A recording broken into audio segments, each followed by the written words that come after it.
উদয়নারায়ণপুর এলাকার গড়ভবানীপুর একসময় প্রাচীন ভুরসুট রাজ্যের রাজধানী ছিল বলে মনে করা হয়।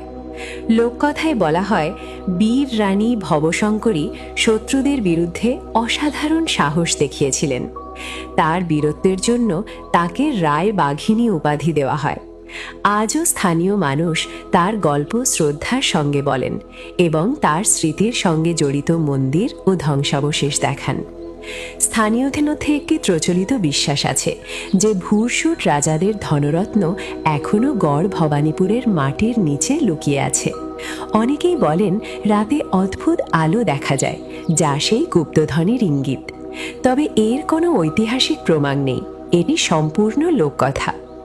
দামোদরের বন্যপ্রবণ এলাকায় প্রচলিত ছিল যে নদীর একটি অধিষ্ঠাত্রী দেবী আছেন। গ্রামের প্রবীণরা বলতেন, দেবী রুষ্ট হলে বন্যা আসে, আর সন্তুষ্ট হলে ভালো ফসল হয়। তাই আগে নদী পাড়ে বিশেষ পূজা দেওয়ার রীতি ছিল। উদয়নারায়ণপুরের অনেক গ্রামে পুরনো বটগাছ, শ্মশান ও পুকুরঘাটকে ঘিরে ভূতের গল্প প্রচলিত। সন্ধ্যার পর একা না যাওয়ার উপদেশ দেওয়া হতো।